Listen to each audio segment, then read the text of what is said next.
Hello guys, it's a real old windy Cindy out here today. I'm not sure if you can hear me. If you can't, there's always the voiceover. Anyway, let's see what we find today. Fingers crossed. I have seen something down here. I haven't taken it out yet. But let's see if it's a good thing or a nothing. Here it is. It looks a bit like it might be a part of a cufflink. Let's see. Oh, nice. It is part of a cufflink. Oh, as ever. I drop it. Yeah, that is part of a cufflink. Very pretty. 18th century, I should think. And there you can see where the little shank was that would have held the chain would have held these cufflinks together. But yeah, I mean, very cute. Shame it's so incomplete, but still very cute.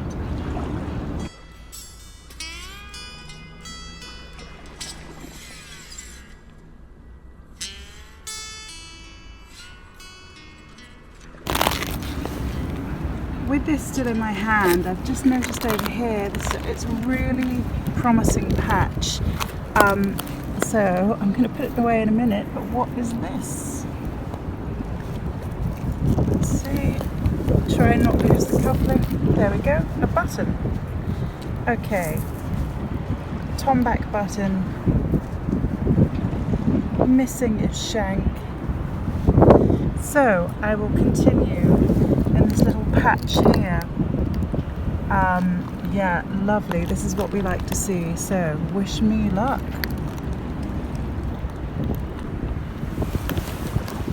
What I've got going on here, like you can get the nice coin line, you know, when I turn up lots of coins, albeit modern. Oh, very nice. We'll take a closer. I'll take a closer look at that when I'm home. Oh look, very nice. It's just a old national service button, general service button that's been squished. You can see the horse there, or uniform. Details on the back. Alright, check that out. I think it is. It's a general service button that's just been absolutely squished and battered. I think that's exactly what it is.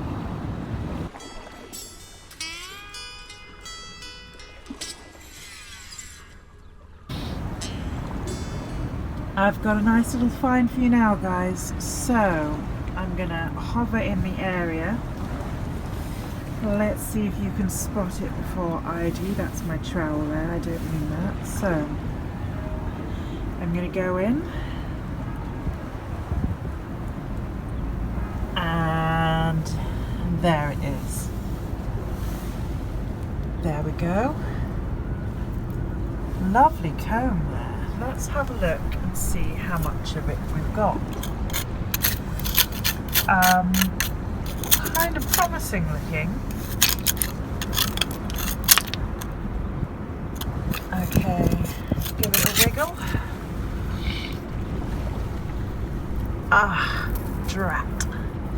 So, not as much as I thought, but still a nice chunk of post-medieval lice comb there. We'll get that cleaned up.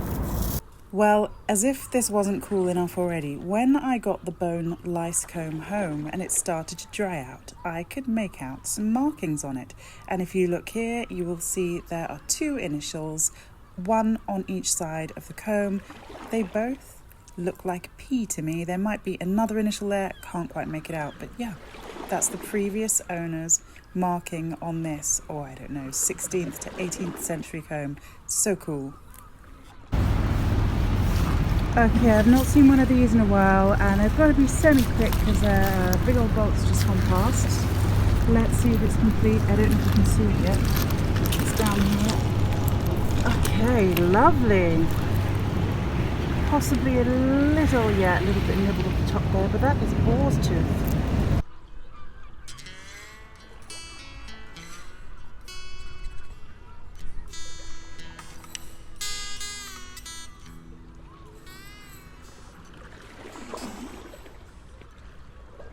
Finally, I've stopped being so distracted. I'm in the metal zone. Nice fly button there. I think it's a willy. I've got one of these at home. We will get it cleaned up though. I've said it before and I'll say it again. Victorian fly buttons are one of the best physical records of historical information.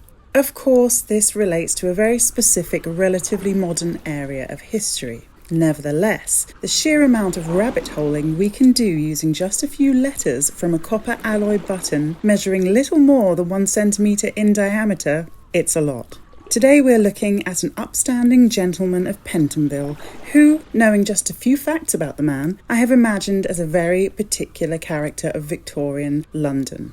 This button reads, Attneave, Pentonville. Without doubt it relates to Alfred William Attneave, outfitter of Pentonville Road. His brother, Charles Hildyard Attneave, was a master tailor of Central Markets, Farringdon Road, also in the Pentonville and Highbury and Islington area. Charles had a somewhat modest setup compared to his brother Alfred, who had premises at Pentonville Road, numbers 190 to 194, and at 220 to 222. This sounds more like an empire than a store, and we can be content, I think, as the button clearly states Pentonville. It is Alfred Attneave that it relates to. But wait, both Alfred and Charles had sons who also worked in the tailoring and gentleman's outfitter's trade, also called Alfred and Charles. I'm rather glad we decided at some point in the early 20th century to stop giving our children exactly the same name as ourselves. Based on the style, condition and appearance of the button, it really could have come from either one of the Alfred William Attneave Jr. or Sr., who both had premises in Pentonville at Pentonville Road.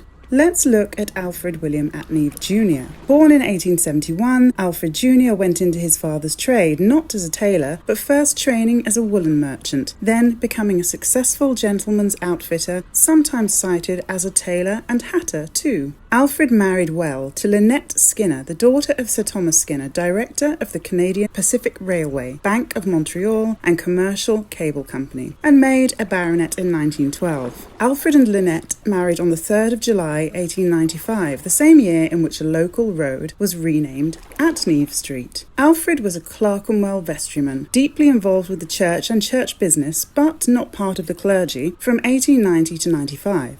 So this also adds to his cachet as a respected and successful member of the community. Good marriage and church involvement aside, Attneave was already the son of a mover and a shaker. Attneave Sr. was instrumental in the redevelopment of Pentonville Women's Penitentiary in 1880, which eventually turned into a busy shopping street. Attneave Sr. had the premises at 190 to 194 Pentonville Road prior to Attneave Jr. running a business from there. There was also another business property at 220 to 222 Pentonville Road. I had no idea that Pentonville Prison, built in 1842, one of Britain's most notorious prisons both in terms of its poor and cramped conditions and the Category B prisoners it houses, once had a female penitentiary nearby. In fact, Pentonville Female Penitentiary was opened 35 years prior to Pentonville Prison in 1807. Its purpose was to restore women to a respectable station in society through religious instruction and moral and industrious habits.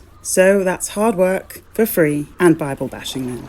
Although Attneave Sr. wasn't instrumental in the closing of the female penitentiary, they had run out of funds to keep going and, as the lease was up for renewal, decided the game was also up. He was approached by Penton Estate to see what might be done with the premises. Attneave's answer was to pull the whole thing down to make way for a new north to south street, Affleck Street, lined with shop frontages occupying the forecourts of the old buildings. The new street was named after Admiral Sir Edmund Affleck, following a precedent set by the naming of Rodney Street, a nod to Sir George Rodney and the relief of Gibraltar.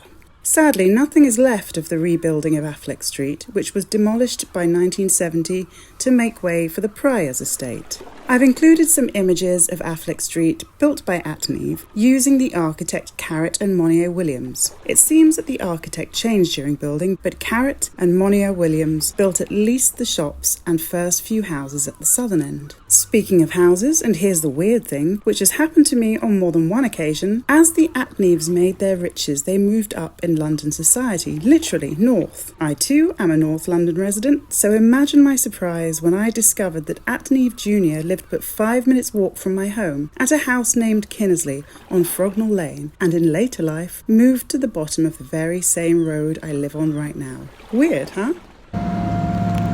So this area here is just covered with lots and lots of little lead bits. Look, you can see these patches, you know, that's the kind of thing we want to see. Down here, tide's coming again, but look at this, perfect little square of lead. What a strange thing. I don't know, it could be anything, but yeah, it's cute. You don't even want to know the utterly ridiculous noise I just made. Look, there's something down here that excited me. So let's see if you can see it amongst all this lovely metal. Okay, I'm going to go in on it now. There we are. Let's see what this is. I haven't picked it up yet. This is the first time. That's so pretty. Well, some kind of brooch, I think. Missing most of its little gems. Still some in there. There's a bluey kind of gem there. Well, that'll do me. That's very cute. Get that cleaned up and show you what it looks like. Lovely.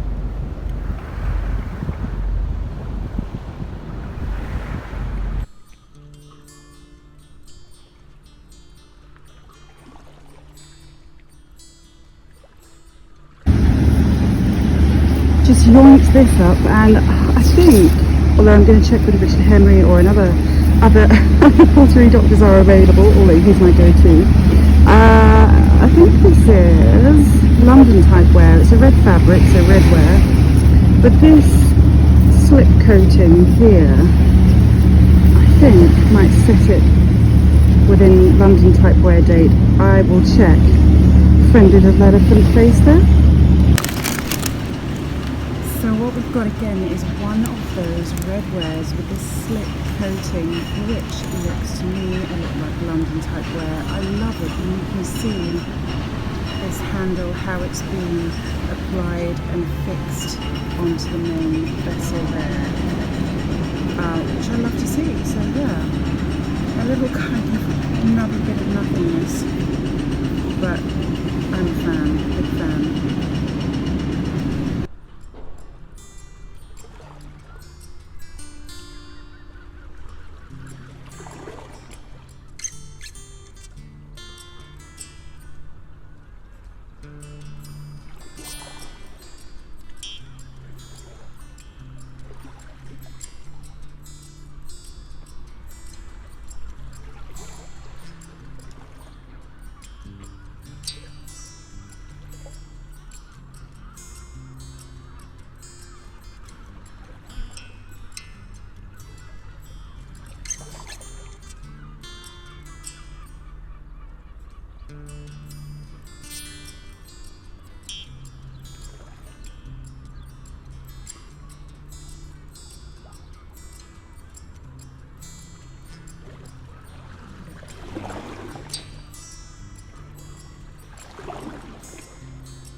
Alright guys, you will know by now what this is, but let's have a look. I'm not going to take it. I'm actually not for once. There you go, that is English stoneware. It's got a press moulded pattern, so this is 18th century, and it's really hard to get it on video actually. There you can see the pattern, and that would have been quite a large lid for something, maybe a tureen or soup bowl. Are they the same thing? I think they are. Anyway, I'm going to leave it here, but always nice to see the patterns, because quite often you can get a good match online.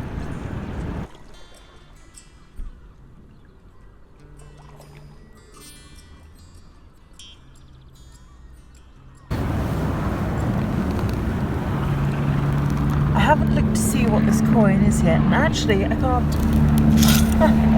find it. There it is. So it looks modern to me. But what's interesting here is I think I found a coin line, or I will find a coin line in a minute, and it's around level where I had the nice button line, which was, quite a few meters along the foreshore. So it's interesting that line carries all the way up, even though I'm in a much further along area. Okay, let's have a look here, see if I find a coin line. There we go, coin number 2 in the coin line, and this is 50. Drop everything, because I always do. What is this, Russian, or? I can't see, it looks like Cyrillic on there, but I can't. Sometimes it's really hard to see down here. Okay, so something. 50 though, for sure. So yeah, coin line going on, and it is so cold out here. My fingers are freezing, so I shall persevere. Continuing on. Alright, hear me out. Here we go again with my flint idiocy. I've picked up this tiny flake. The question is, has it been worked? I see a bulb with percussion. Possibly. There. We shall find out.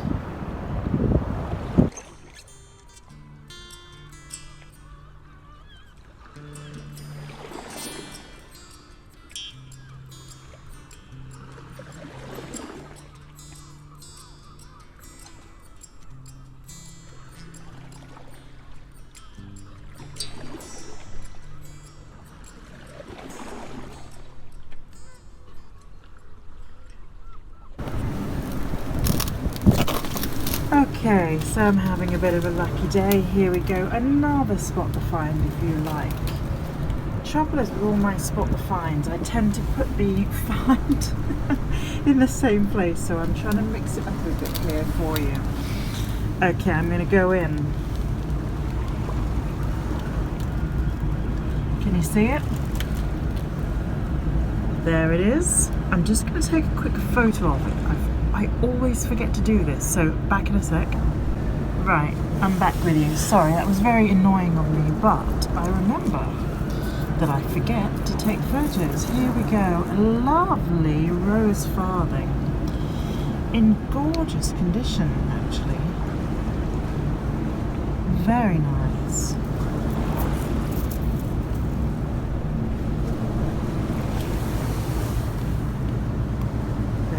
Very, very pleased with that. What a great day we're having so far. I'm definitely not taking this one. I just wanted to show you this huge bung or stopper, a stoneware. Look at that whopper of a thing. Maybe even something to do with drains and drainage. I hope not. Hopefully that's just for a huge industrial storage container vessel thingy, but yeah, the whopper of a bung stopper. So I'm just on my walk back now, and I spotted this little cutie. Let's have a look. Very sweet. I won't take it, or will I? Oh, I possibly will. You know me. Very sweet piece of transfer willow pattern, or another chinoiserie design. But yeah, lovely.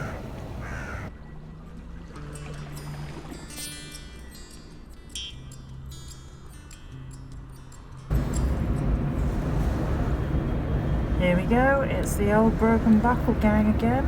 Never am I not in this gang, the curse of the broken buckle gang. But actually no, I do have some buckles as well, complete ones that are currently being recorded with the portable antiquity scheme. But yeah, this would have been a nice solid little buckle there.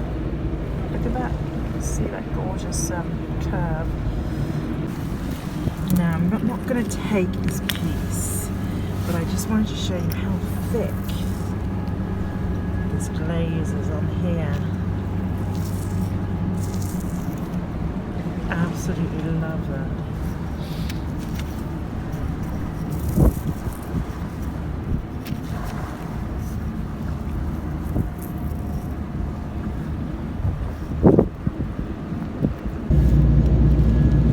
I want to show you something really cool.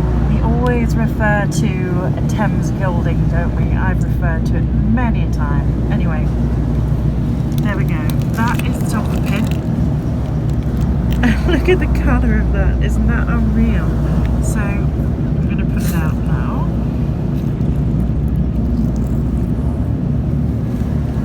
Quite a long old pin there, and you can see perfectly how these pins were formed. What a beaut. I've just done a long player video on YouTube, and I did a big segment about pins and pinners' bones, and also linked to this chap called the Renaissance Artisan who spent quite a while crafting his own pinner's bone and hand working these pins. Actually, this one looks a lot like his. Usually when you see the head of the pin, it's a bit more squished down and bobble-like, but yeah, there we go. Very visible shank and pin head. You see the wire there that was drawn and sharpened to form the pin, and then the wire wrapped around and soldered at the top. Love that pin. And now if I show you it here with the other pins that I've picked up, gosh, that's tempting to think it's a beautiful golden pin, isn't it? But ye old Thames gilding there. See the other pinheads are a bit more bobbly? Lovely.